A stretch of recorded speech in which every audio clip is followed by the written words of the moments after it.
மக்களே, இன்றைக்கி ஒரு பதிவு, முக்கியமான பதிவு. நான் இன்றைக்கி சைனீஸு, ஜாப்பனீஸ், கொரியன் சொல்ல ஃபீலிங்ஸ் ப்ராக்டிஸை பற்றி போடலான்ட்டு இருந்தேன். ஆனால் அதுக்கு முன்னே வேறு ஒரு கண்டென்ட் இருந்துச்சு. என்னென்னா, நேற்றைய பேப்பரில் பார்த்திங்களா, ஆரோக்கியமான உணவு உடல் செயல்பாடுகள் குறித்து ஊக்குவிக்க வேண்டும், பள்ளிகளுக்கு சிபிஎஸ்இ அறிவுறுத்தல் அப்படின்னு ஒரு செய்தி. என்ன அப்படின்னா, பள்ளியில் படிக்கிற, காலேஜில் படிக்கிற மாணவியர் அத்தனை பேர்த்தும் ஒபிசிட்டி உடல் பருமன் நோய்களால் பாதிக்கப்பட்டிருக்கிறார்கள். அதை சரி பண்ண வேண்டும், அதற்கு உண்டான நாலேஜ் கொடுங்க, பயிற்சி கொடுங்க அப்படின்னு சொல்லிக்கிறாங்க. இதை இப்படி வளர விட்டோம்னா நீங்கள் படிப்பு சொல்லி கொடுத்தும் பிரயோஜனம் கிடையாது. ஏன்னா உடல் பருமன் ஆக பிபி வந்துடும், ஹார்ட் ப்ராப்ளம் வந்துடும், சர்க்கரை வியாதி வந்துடும், கிட்னி ஃபெயிலியர் ஆகிடும், தைராய்டு வந்துடும், முட்டி வலிக்கும். ஸோ 30-35 அவங்க லைஃபே முடிஞ்சிடும். இதெல்லாம் கணக்கில் வச்சு தான் நான் சொல்கிறேன், வீரக்கலை இந்த சைனா, ஜப்பான், கொரியாவில் இருக்கிறது போல் வீரக்கலையை கம்பல்சரி ஆக்குங்கன்ட்டுக்கிறேன் நான். பள்ளிகள் கம்பல்சரி ஆக்குங்க. இப்போது எல்லோரும் செய்யணும். ஒரு பள்ளியில் 2000 பேர் 3000 பேர் படிக்கிறாங்கன்னா அத்தனை பேரும் செய்யணும். இப்போ நான் சொல்லிக் கொடுக்குற உடற்பயிற்சியை, எளிமையான உடற்பயிற்சி, இது சைனா, ஜப்பான், கொரியாவில் பண்ணுறாங்க பாருங்கள். ஃபஸ்ட்டு பெஞ்சில் உட்காரதுக்கு முன்னே எல்லோரும் பெஞ்சுக்கு முன்னே நிற்க சொல்லுங்கள், மைக்கில் அனௌன்ஸ்மெண்ட் பண்ணுங்கள். பாருங்கள், ஃபஸ்ட்டு ஷோல்டர் ரொட்டேஷன் எல்லாம் இப்படி பண்ண சொல்லுங்கள்.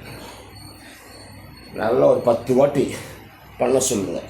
நல்லா ஷோல்டருக்கு தூக்கி செஸ்ட்டை விரித்து பண்ணணும். அப்புறம் ரிவர்ஸ் பண்ண சொல்லுங்கள் நல்லா. இது ஒரு 10 வாட்டி. கிளாக் வைஸ் 10 வாட்டி, ஆன்டி கிளாக் வைஸ் 10 வாட்டி பண்ணியாச்சா? ஹேண்ட்ஸ் அப் நல்லா பண்ண சொல்லுங்கள் பெருசாக. இது ஒரு 10 வாட்டி பண்ண சொல்லுங்கள். அப்படி நிற்க சொல்லுங்கள். பாடி நல்லா ஸ்ட்ரெச் பண்ண சொல்லுங்கள். சைடு நல்லா அப்படி இழுக்கட்டும், மசில்ஸ், சைடு மசில்ஸ் நல்லா இழுக்க சொல்லுங்கள். இது ஒரு 10 தடவை கொடுங்க. ஒரு சைடும் 10 செகண்டு நிற்க சொல்லுங்கள். மூணாச்சா? கால் நல்லா அகல வைக்க சொல்லுங்கள். கை இப்படி விரிக்க சொல்லுங்கள். அப்படியே கீழே போக சொல்லுங்கள். நல்லா கீழே போய் காலை பிடிக்கட்டும். இங்கே ஒரு 20 செகண்ட் இருக்கணும், இங்கே ஒரு 10 செகண்ட் இருக்கணும். இதை ஒரு 3 தடவை 4 தடவை கொடுங்க. கொடுத்துட்டீங்களா? கால் ரெண்டையும் ஒன்று சேருங்க. ஹேகன் கை தூக்குங்க. ஸ்ட்ரெச் பண்ண சொல்லுங்கள். பாடியை இப்படி இருக்கிற பாடி ஃப்ளெக்ஸ் ஆகணும். ஸ்ட்ரெச் பண்ண சொல்லுங்கள் நல்ல பாடியை. அப்படியே காலை பிடிக்க சொல்லுங்கள். இங்கே 20 செகண்ட் நிற்கணும் கண்டிப்பாக. இதை ஒரு 4 தடவை கொடுங்க. ஆச்சா? அவ்வளோதான். அப்புறம் லெஃப்ட் லெக் ஃபார்வர்ட், லெஃப்ட் காலை முன்னே வச்சு லெக் ரைஸ் பண்ண சொல்லுங்கள் எல்லாத்தையும். ஒரு 10 தடவை லெக் ரைஸ் 10 பண்ணியாச்சா? காலை மாற்றி லெஃப்ட் காலில் ஒரு 10 தடவை பண்ண சொல்லியாச்சா? இதுக்கு அப்புறம் நேராக நிற்க வச்சு, 1 ஷோல்டர் பிரெத் நிற்க வச்சு, கையை அப்படி வச்சு நல்லா குத்த சொல்லுங்கள். நல்லா ஒரு 30 குத்த சொல்லுங்கள். சக்கு குத்தட்டும். ஒரு 30 40 குத்து பண்ணிங்கன்னா உடம்பு அசையும். இது பண்ணிவிட்டு காலுக்கு வேணும்ல, லெஃப்ட் லெக் ஃபார்வர்ட் கிக் பண்ண சொல்லுங்கள். இப்போ காலை தூக்கி கிக் பண்ண சொல்லுங்கள். 10 தடவை. காலை மாற்றி இந்த காலை ஒரு கிக்கு ஒரு 10 தடவை. அவ்வளோதாங்க. இது முடிச்சாச்சா? அப்படி உட்கார சொல்லுங்கள், படிக்க சொல்லுங்கள். நல்ல படிப்பு வரும். அப்சர்வேஷன் மைண்டு போகும். அப்சர்வேஷன் மைண்ட் நல்லா டெவலப் ஆகும். இந்த குத்து பண்ணுறதுனால கான்ஃபிடென்ட் வளரும், பாலியல் தொல்லைகள் இருக்காது. எவனா சீண்டான்னா ஒரே குத்து மூஞ்சியில் முடிச்சுக்காத. அவங்களுக்கு கான்ஃபிடென்ட்டு வளரும். இந்த எக்ஸசைஸை பண்ண சொல்லுவேன். ஆனால் இதெல்லாம் மிக மிக பேசிக்கான ஒரு பயிற்சி. கூடுதலாக ஒன்றே செஞ்சு காட்டுறேன், பாருங்கள். அதையும் கொடுங்க, பெஸ்ட்டாக இருக்கும். இங்கே பாருங்கள், ஒன்றும் இல்லை, இருக்கிற இடத்துல இருந்து பாருங்கள். பிளாக்கு, பஞ்சு, பிளாக்கு, பஞ்சு, பிளாக்கு, பஞ்சு, பஞ்சு, பஞ்சு. திரும்பி இங்கே பிளாக்கு, பஞ்சு, பிளாக்கு, பஞ்சு, பிளாக்கு, பஞ்சு, பஞ்சு, பஞ்சு. திரும்பி ஒரு பிளாக்கு, ஒரு பஞ்சு, ஒரு கடை, ஒரு கட்டு. இதை பண்ண சொல்லுங்க. அவ்வளோதாங்க. பிள்ளைகளுக்கு எந்த விதமான நோய்களும் வராது, நான் கேரண்டி.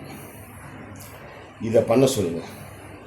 உங்கள் பிடி மாஸ்டர், நான் பல வருஷமாக சொல்கிறேன், உங்கள் பிடி மாஸ்டர் இருக்காங்களா, இந்தியாவில் உள்ள பிடி மாஸ்டர்களுக்கு உடற்பயிற்சி என்றால் என்ன என்று தெரியவில்லை.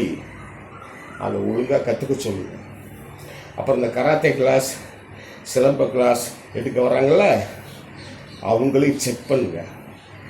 அவங்களாம் போலி சர்டிஃபிகேட் கொடுத்து உங்களை ஏமாத்துறாங்க. நாங்கள் தான் கவர்மெண்ட் அஃபிஷியல், நாங்கள் தான் எடுக்கணும் அப்படின்னு சொல்லி ஏமாத்துறாங்க. நான் புகார் தரேன்.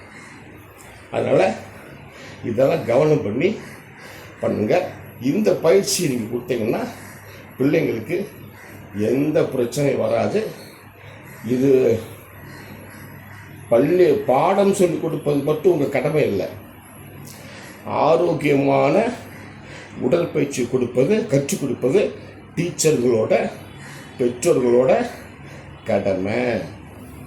அதையும் கற்றுக் கொடுத்து படிப்பையும் சொல்லிவிட்டு நோய்கள் வராமல் உடம்பை காப்பாற்றக்கூடிய பயிற்சி முறைகள் அதையும் கற்றுக் கொடுத்து பாடம் சொல்லி கொடுத்து நீங்கள் அவங்களுக்கு அனுப்பிச்சாதான் அவங்க 60-70 வயசு வரைக்கும் ஆரோக்கியமாக இருப்பாங்க. ஆஸ்பத்திரி பிரச்சனை இல்லாமல். இல்லைன்னு நீங்கள் எக்ஸசைஸே இல்லாமல் நீங்கள் ஒரு படிப்பு மட்டும் சொல்லி கொடுத்தீங்கன்னா 30-35 அவங்க வாழ்க்கை முடிஞ்சிடும். அது தப்பு. அப்புறம் தான் இந்தியாவில் ஆகிக்கிட்டு இருக்கு நிறைய பிரச்சனைகள். இதை சரி பண்ண வேண்டியது ஆசிரியர்களோட கடமை. சொல்ல வேண்டியது என் கடமை. சொல்லிட்டேன், செய்யுங்க. அடுத்ததில் சைனீஸ் அண்ட் ஜாப்பனீஸ் ஃபீலிங்ஸ் ப்ராக்டிஸை பற்றி போடுறேன். இப்போ நான் சொல்லித்தர்றேன். இந்த பயிற்சியெல்லாம் சைனா, ஜப்பான், கொரியா பள்ளிகளில் இருக்குது. இந்தியாவில் சுத்தமாக உடற்பயிற்சியே பண்ணாதீங்கன்றாங்க. உடற்பயிற்சி பண்ணாமல் நீங்கள் பாடம் மட்டும் சொல்லி கொடுத்தீங்கன்னா அந்த பாடம் அவர்கள் வாழ்க்கைக்கு உதவாது. அதனால் உடற்பயிற்சியை சொல்லிக் கொடுங்கன்னு கேட்டுட்டு முடிச்சுக்கிறேன். வணக்கம்.